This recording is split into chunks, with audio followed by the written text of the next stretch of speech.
Welcome to Social Club once again down south. Second week on the trot. Flav's made the cut. Again, didn't, unfortunately. We've got Sam from United People's TV and him from that other one. The other one. Which we won't speak of. Lawrence McKenna. Hi, how you doing? I've been on Ball Street enough. Yeah. People know who it is. Furniture, mate. Yeah, you know what it is. We're going to talk about Spurs. Are they being left behind? That's a big talking point for this first episode of Social Club. Flav, open the floor.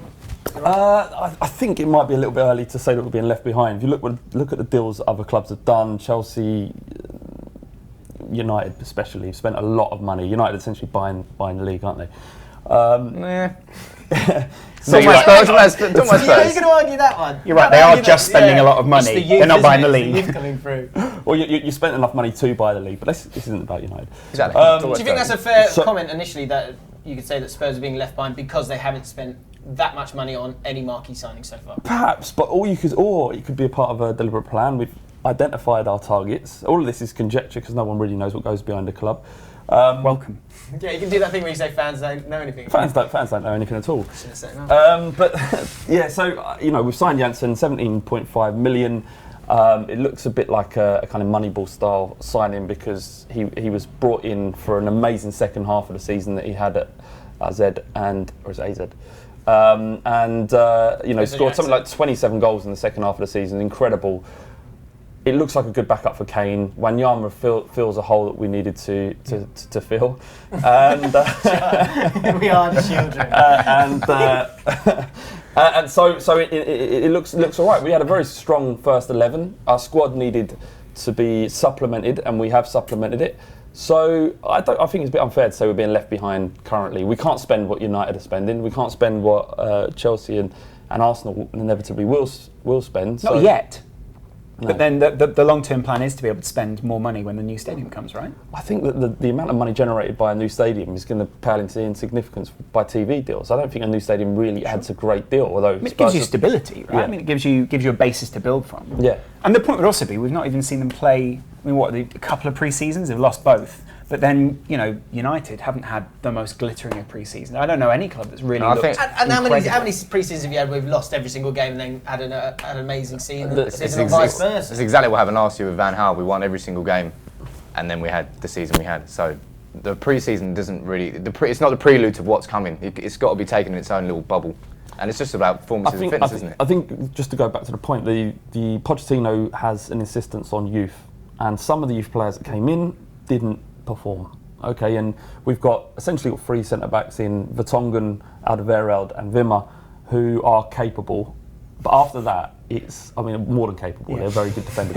But you are don't want them getting capable. Yeah. Hey guys, get in here, yeah? You're capable. Yeah. Of what? Not sure yet. We'll find out though. It's relevant. They're capable of finishing second in the league. They're that good. So we've not proven that though. No, I was third.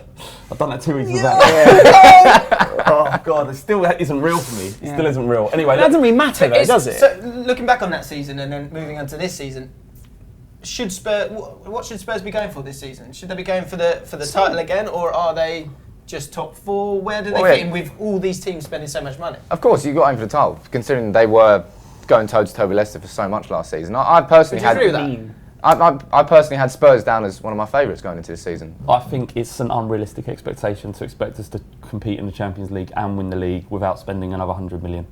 That's just a fact, and we're not going to do that because we've got to build a stadium. So you are being left behind. Well, what are you going to prioritise? Are you going to prioritise Champions League or the Premier League? I'd say the Premier League, surely. Well, this is the weird thing that you're in, right? You prioritise a top four position to finish top four to get in the Champions League, which you have no chance of winning. Yeah, but you slowly build, so it's not just about that season, is it? You kind of want to remain in the Champions League and at the same time get in the top four. You say that, but Arsenal have been doing this for about 12 years. And but they have only. But the point is, they do have a massive global brand. Now, the difference between Arsenal and Spurs is that Arsenal obviously has been doing that for longer. Yeah. And you'd imagine that if they changed Wenger out, then there would be somewhat of a spurt to go even further forward. And they do have a lot of money, I suppose. But you also, we don't know. People are speaking about, Arsene Wenger revolutionised the Premier League 20 years ago. That's every article at the moment online. And we're going to go the same with Pep Guardiola. I feel like when that changes up, we're going to see, we'll probably see Pochettino vindicated because of all the basis that he put down last season. So maybe he's not left behind. I think there's something in that because Pochettino's system and his tactics are perfectly suited to the playing staff he has now. He's managed to build a kind of philosophy at the club, and they're working and pushing together. I would hate to have seen 5 or 6 big name players come in. It would take ages for them to learn and get up to speed about how. You've been bitten by that in the past, haven't you? Oh, absolutely. I mean, we spent £100 million of Bale's money and made the team significantly worse by selling one great player. It's hard to replace Bale. Liverpool struggled to replace Suarez.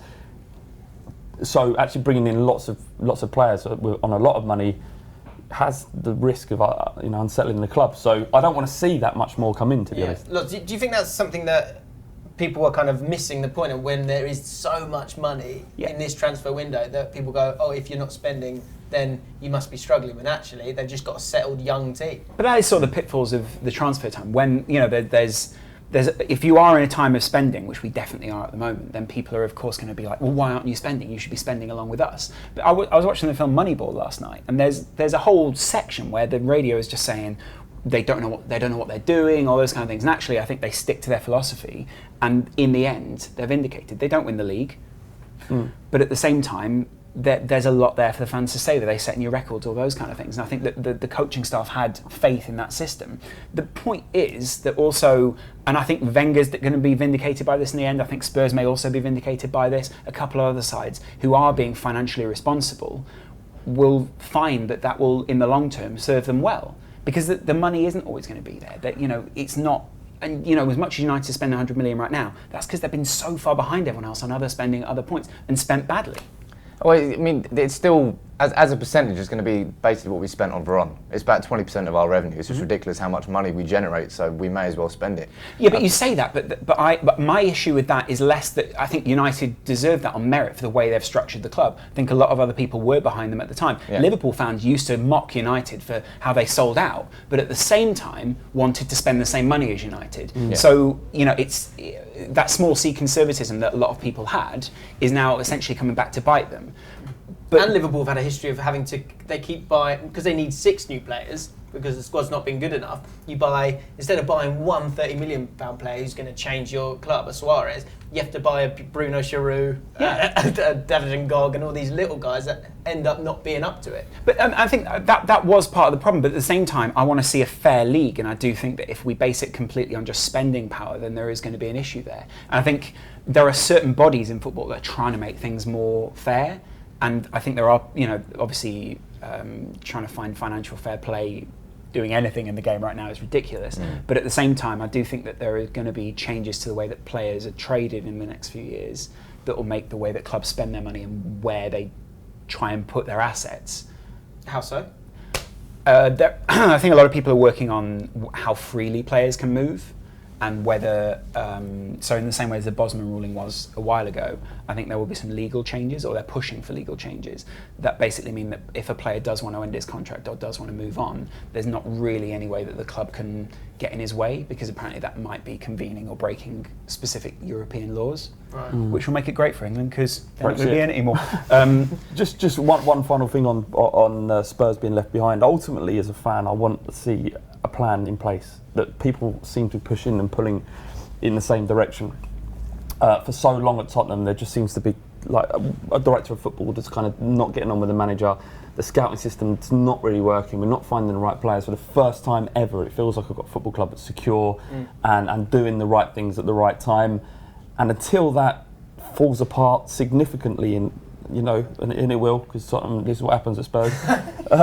I'm prepared for that. But until that happens, I can't be anything other than pleased with the way my club's being run. Yeah, I think out of anybody inside the top 6, Spurs had to make the least amount of changes going into this season. So I think it's unfair to say that they're falling behind, because I think they were further ahead than the clubs around them. So United had to do so many changes. Chelsea got rid of the manager as well. Liverpool making tons of changes. Leicester have lost their best player. It's going to be funny to see how the sort of cards fall at the end of it. Yeah, and obviously City have got Guardiola as well. So it's just there's a ridiculous amount of change, and you must be happy, as you say, you're stable. You're going in, you know exactly what's coming next season, because it's everything that was last season. There's not going to be major changes and surprises. But it is coaching, isn't it, as well? Because Pochettino was found wanting last season in a couple of games. Granted, what he got was some good runs of games together and actually showed that they're a good side. But he was found, like the Dortmund games, to tactically be maybe naive, if you want to call it that. I don't know. I think There's a history of burnout with Pochettino teams as well. So it's somewhere between there. I think it's tactical naivety / that burnout factor, and there is an issue there. And I wonder, there are a couple of managers in the league that will definitely try and take advantage of that. Mourinho is one, Pep Guardiola is another. Klopp tried to do it last season. I think that the Dortmund thing, we had to make a choice between the league or do we go to try and win the Europa League, and it was much more, we just had to secure that top 4 space, so we played a weakened team against a very good Dortmund side. We got smashed though. I mean, you probably should have shut up shop and he tried to play football and they annihilated us. But at the same time, then in the next round, there was the burnout as well. So but the burnout happened less quickly than it did the season before. It's really the last 3 or 4 years. 3 or 4 games where we saw the players looking leggy. Well, let's leave it to you guys now. Yeah. Let us know in the comments below, do you think Spurs need to be spending more money? Are they going to burn out because the squad's not big enough when they've got to deal with Champions League and the league? Where are they going to finish this season? And maybe what's your top 6 as well? That's quite a lot, isn't it? Give us a paragraph. If you enjoyed the video, give it a like and check out all the other Social Club videos this week.